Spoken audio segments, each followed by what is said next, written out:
Uhawe ikaze mu kiganiro inyigisho za Bibiliya.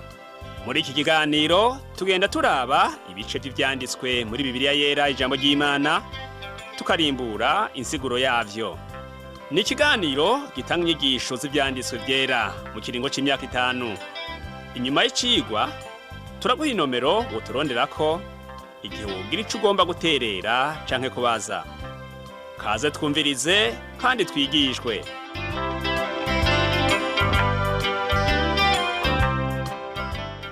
Mugenzi uriko uratega amatwi inyigisho za Bibiliya zo kuri uno munsi, ndakuramukije amahoro y'umwami wacu Yesu Kristo abane nawe. Uri kumwe na Pastori Samuel Nsabimbona, usanzwe ndagushikiriza zino nyigisho. Mu cigwa giheruka twarabiye hamwe ivyabaye ku muryango wa Yakobo inyuma yuko yari amaze kuva i Padani Aram kwa Labani agarutse mu gihugu ca sekuru arico Kanani. Inyuma kandi y'urugendo rurerure, Yakobo yiyumviriye yuko yorungikira ingabire mukuru we Esau mu ntumbero yo guhwamika ishavu ryiwe yari amufitiye igihe yamunyaga umugisha, abicishije ku kwiyoberanya no mu kinyoma. Twarabonye ko Esau atarakeneye izo ngabire kuko nawe nyene yari afise ibimuhagije. Ivyo vyatumye atashotse yemera kwakira iyo ngabire ahawe na murumuna we, bikaba vyasavye ko Yakobo abanza kumwinginga kugeza hateba akagondozwa maze akazakira.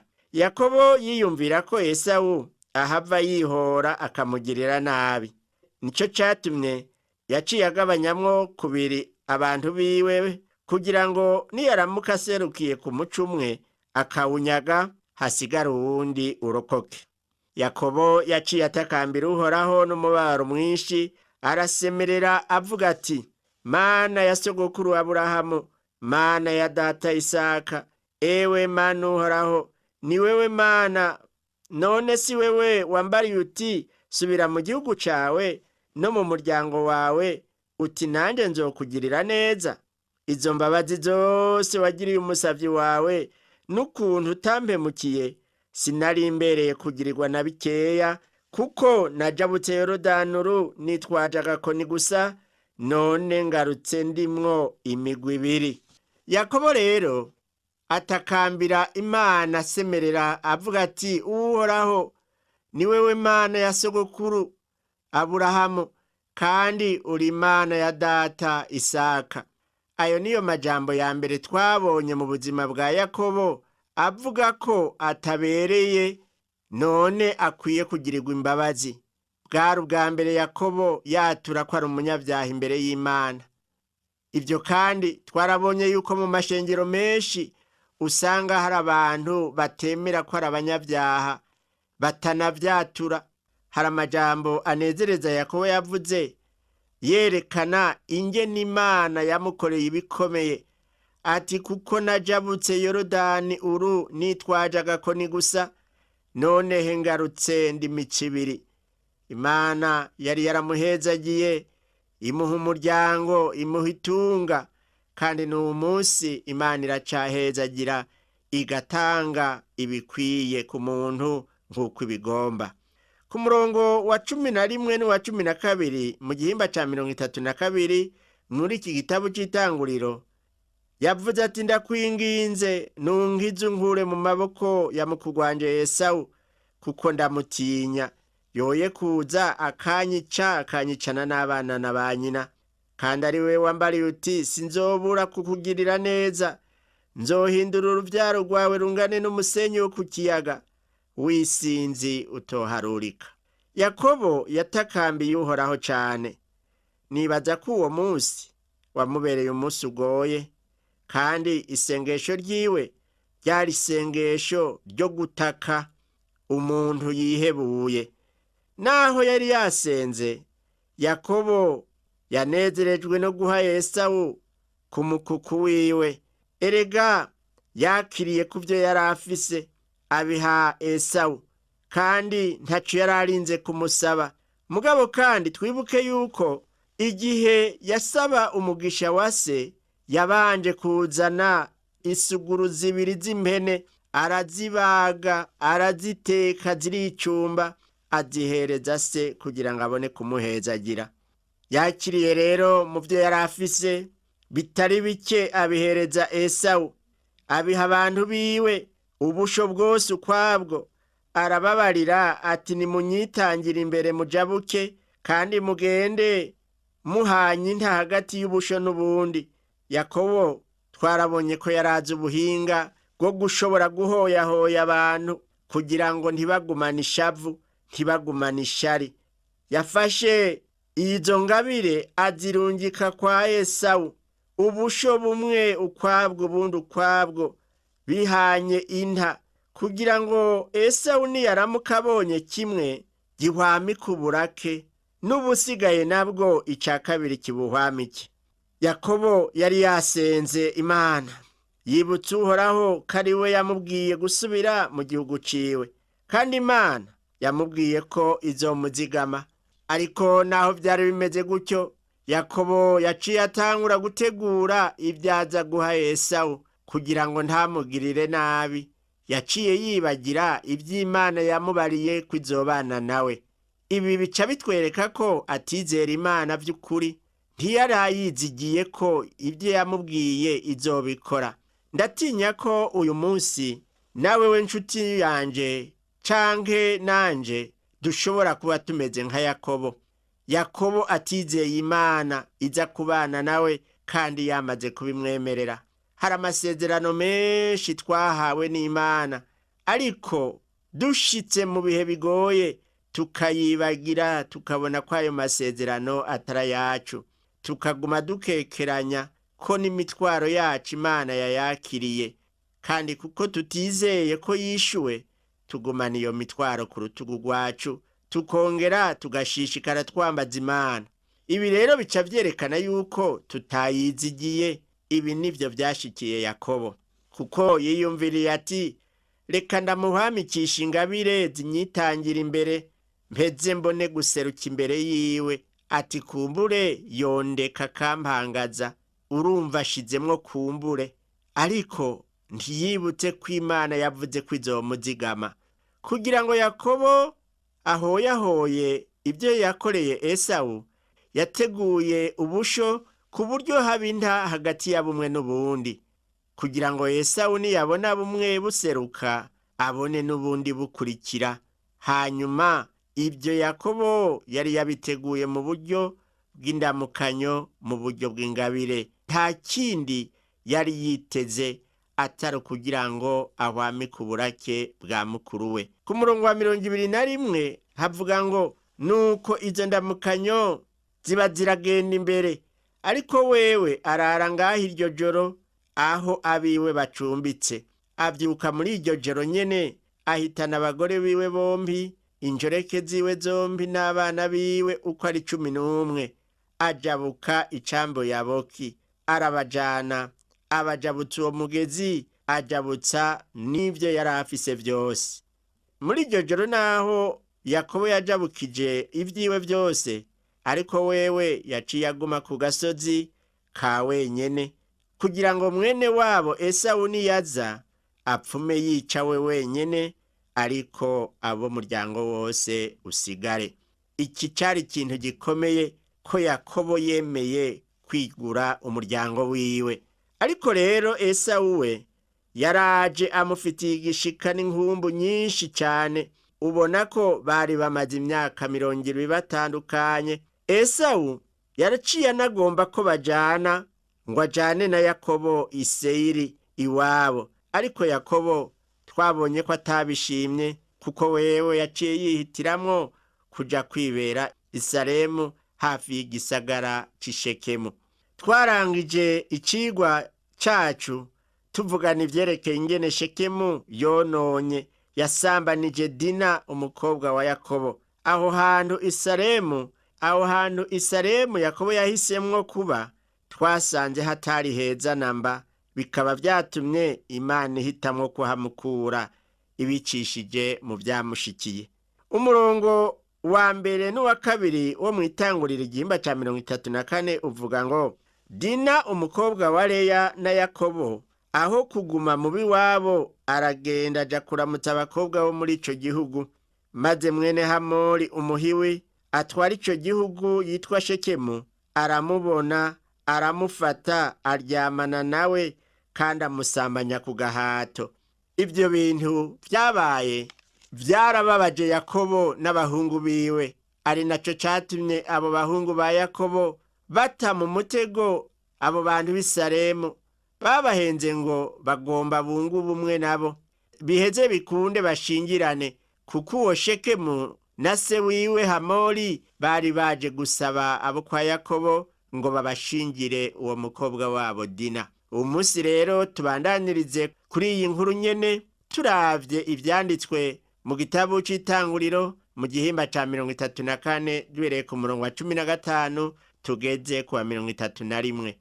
Reka tuyibandanye twiyumvira ku ngaruka yo kwifuza uwo mudasangiye ibitsina kugira ngo umusambanye. Kuva ku murongo wa 15 kugeza ku wa 17, abahungu ba Yakobo babandanya kubwira abiwabo na Shekemu ngo ico bitwemeza ni iki kimwe gusa, nuko mwoba nkatwe, umuntu wese muri mwebwe agakebwa, niho twobashingira abakobwa bacu bakarongora abanyu bakabana namwe, tugahinduka ubwoko bumwe.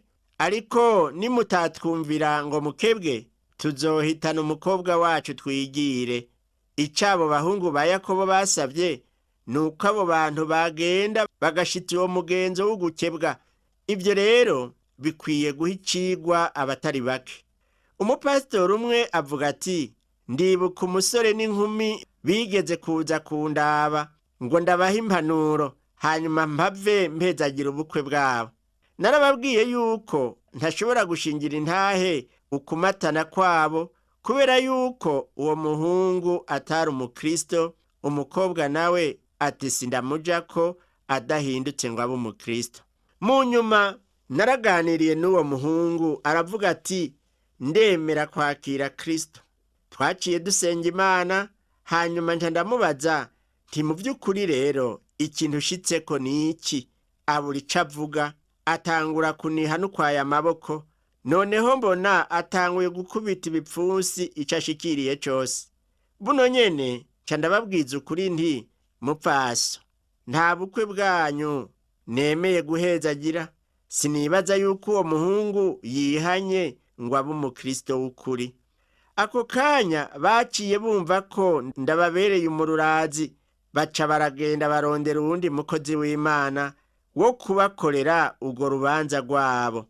Bamaze kurongorana, uwo mugore yaragerageje gukwega umugabo wiwe ngo baje mu isengero gukoranira hamwe n'abandi. Emwe ntiyigeze yemera kuza kumviriza ubutumwa bwiza buvugwa. Yabona yuko ico yarakeneye caheze. Baca bemeranya n'umutambukanyi wiwe kuzohora baja mu rindi shengero, kuko mu ishengero ryacu batagomba kumva insiguro sigura. Aho hantu rero barajayo nka kabiri canke gatatu. Mu nyuma niho uwo mugabo yabwira umugore wiwe mbona nkubone ati mu by'ukuri jewe sindi umukristo.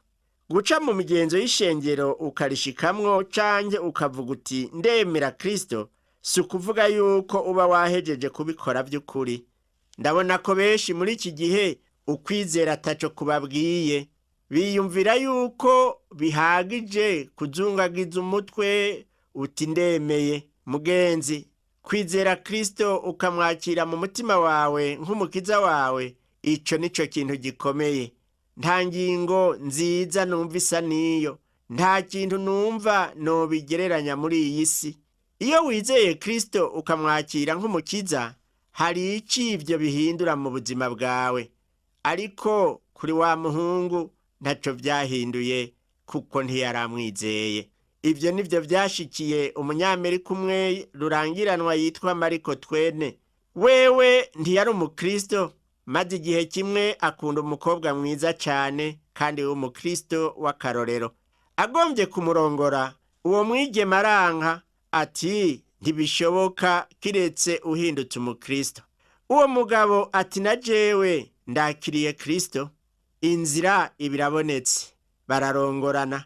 Mariko Twene utanka ashishikara kuba rurangiranwa, umwe nyene agendana kandi akavugana n'abantu bakomakomeye bo mw'isi. Umunsi umwe agarutse imuhira aho yaba mu ntara ya Missouri muri Amerika, haragera umwanya wo kuja gusenga, maze aravuga ati, urabona rero sinobandanya mu byo guhendana, wewe woshishikara ibyo gusenga, ariko jewe ico nzi nuko ntari umukristo. Ntacyo novuga amarushwa yaciye akurikira muri urwo rugo. Ubuzima bw'uwo yahora ari umukobwa w'umukristo w'igikundiro bwaciye bwononekara bimwe bikomeye, arafutana. Hano abahungu ba Yakobo nk'uko twariko turabavuga ko baravuga bati, nimwakurikiza umugenzo wo gukebwa bizoba bikwiye. Benshi biyumvira yuko winjiye mu ishengero rinaka ukamenyera imvugo nziza y'aho hantu, ukanafata ku mutwe imirongo yo muri Bibiliya, ngo ivyo birahagije ububaye umukristo. Ariko mugenzi, ivyo ntibivuga yuko ububaye umukristo.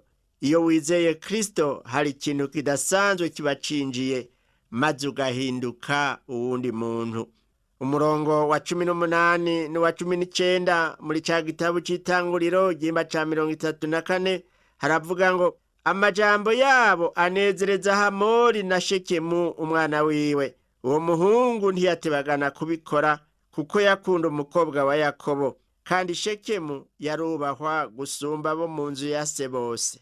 Reka rero dusome ku murongo wa 20 kugeza kwa 23 haravuga ngo, nuko Hamori n'umwana wiwe Shekemu baja ku irembo ry'igisagara cabo, baja inama n'abagabo bo muri ico gisagara, bati, abo bantu n'abagwaneza, ehe nitubareke babe mu gihugu bakidandarizemwo, kuko ari igihugu cagutse, bagikwiremwo, turongore abakobwa babo, natwe tubashingira abacu. Ariko ico bemeza kubana natwe no guhinduka ubwoko bumwe natwe ni iki kimwe gusa, nuko umuntu wese muri twebwe yokebwa nk'uko nabo bakebwa. Mbega inka zabo, ibintu byabo n'amasho yabo byose ntibizoba ibyacu? Mugabo tubemerere gusa nabo babane natwe. Abo bantu bagira ngo habaye gushingiranira ibya Yakobo byose byari guhava bibegukira. Umurongo wa 24 dusoma ngo, abaca mu irembo ry'igisagara bose bumvira Hamori n'umwana wiwe Shekemu. Umuhungu uwo ari we wese yaca mu irembo ry'igisagara arakebwa. Ku bantu batizera rero, guca muri uwo mugenzo wo gukebwa nta kintu vyohindura muri bo. Ni nko kuba mu ishengero utinona ivyo kwihana. Reka dutandukire ku nkuru yerekeye Simiyoni na Lewi, ingene bishe Shekemu n'abiwabo. Dusoma ku murongo wa 25 ngo, maze ku munsi ugira gatatu, abo bagikanashijwe bene Yakobo babiri, Simiyoni na Lewi, basaza ba Dina, bahitana inkota zabo, batera igisagara giturumbuka, bica abagabo baho bose. Ewe nshuti yanje mukundwa, reka ndakubwire, urabona ko ikinyoma ca bene Yakobo cari kibitsa kabi kabishi. Barabahenze barabubira. Simiyoni na Lewi bari basaza ba Dina bwite, bari bene Yakobo na Leya, kandi mu mitima yabo bari bateguye kwihora. Hanyuma muri uko kwihora kwabo, urabona yuko barengeje urugero bimwe bitovugwa. Naho twumva Shekemu yasambanije Dina, Hamori akagira imigambi yo kwigaburira ubutunzi Yakobo yaronkeye Harani, nta na kimwe cotuma hari uwoshigikira ubwo bwicanyi bwa Lewi na Simiyoni.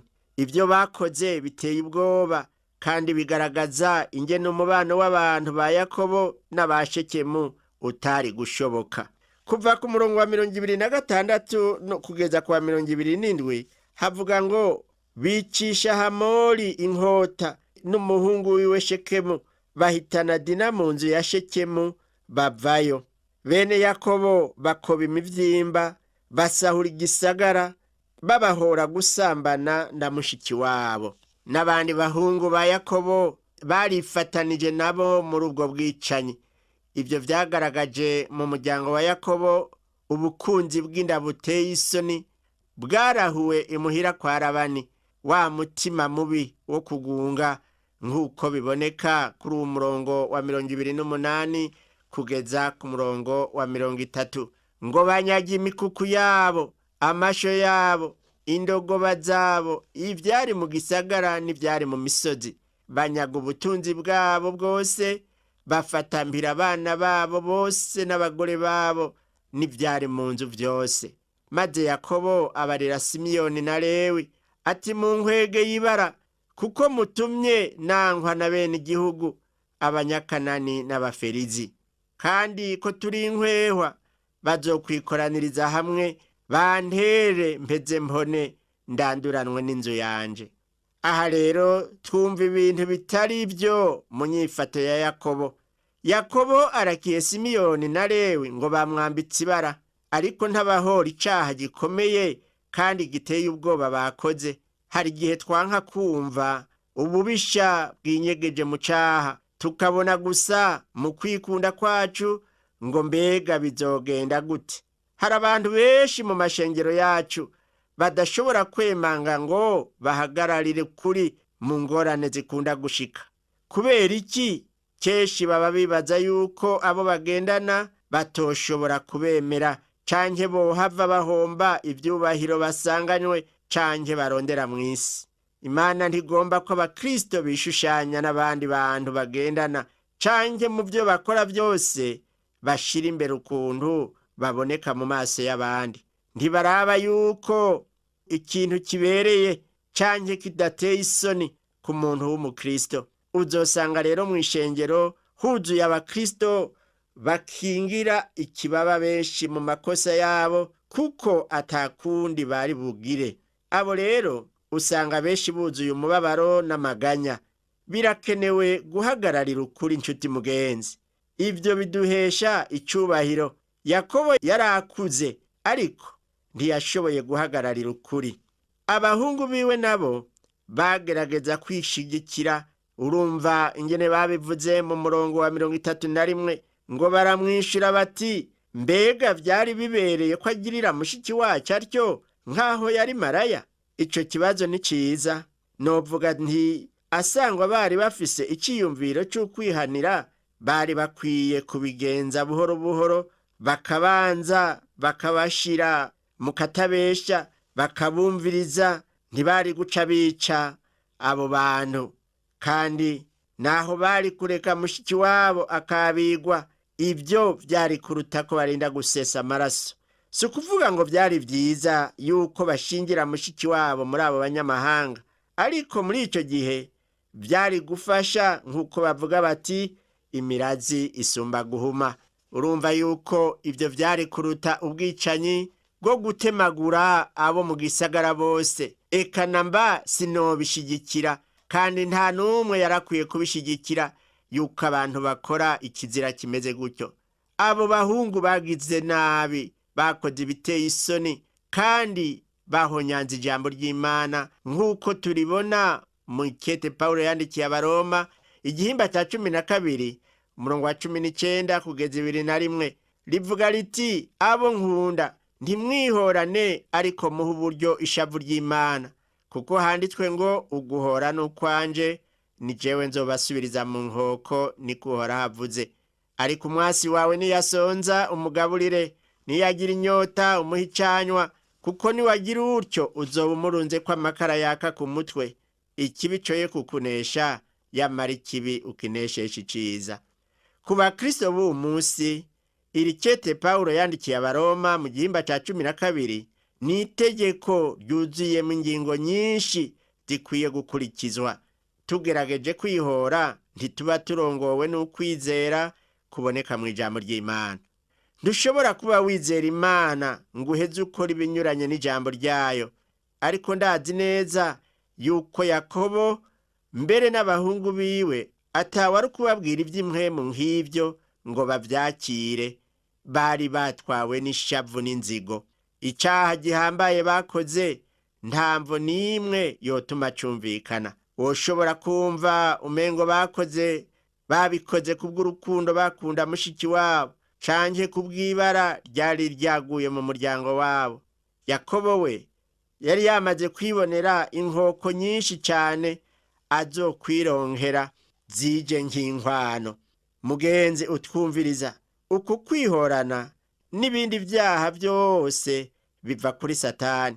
Asangwa woba utarajijuka ngo wemere kurongorwa n'ijambo ry'Imana, ugiriye ubuntu bwo kumva izi ngorane zose zikwegwa n'icaha. Niwitandukanye rero n'icaha, nshuti mugenzi, niho uzoronka ubugingo budashira. Menya ko kwihora ari kubi, ariko kandi wibuke kuba maso igihe ugendana n'abatizera. Dina yahumiwe nuko yagiye kugiriranira ubucuti n'abandi bakobwa batazi Imana ya se Yakobo. Iyo Dina yigumira imuhira canke akajana n'umwe muri basaza biwe, kumbure ntiyari kugwa mu isanganya yaguyemwo. Birashoboka kandi ko yoba yagiye kuraba abo bigeme atabisiguje Imana. Mugenzi uteze amatwi iki cigwa cacu c'uyu munsi, ukwiye kwama wibuka gusenga Imana kugira ngo abe ari kuja imbere mu vyo ukora byose, kandi wirinde kuyerera. Usenga Imana urongorwe nayo. Reka mbere dufatanye nawe gusenga. Mana Data wa twese uri mu ijuru, Mana y'ukwizigirwa, Imana y'urukundo, turagukengurukiye kuri iki cigwa uhejeje kuduha, utwereka ibyashikiye Dina umukobwa wa Yakobo, mbere n'ivyashikiye Abishekemu kubw'icaha ca Shekemu. Ndakwinginze Mana, uturinde gukinisha icaha, kuko ingaruka zaco tubonye ko ari mbi. Ndasengeye umuntu yari karumviriza iyi nyigisho kugira ngo umuhe umutima wo guhunga icaha, kandi amaze kugihunga umuharire, umuhe ubugingo budashira, azobandanya akora ibyo kugororoka mu izina rya Yesu Kristo umwami wacu, amen. Cigwa cacu cyo kuri uno munsi garukiye ngaha, naho ubutaha. Umwami Yesu Kristo aguhezagire.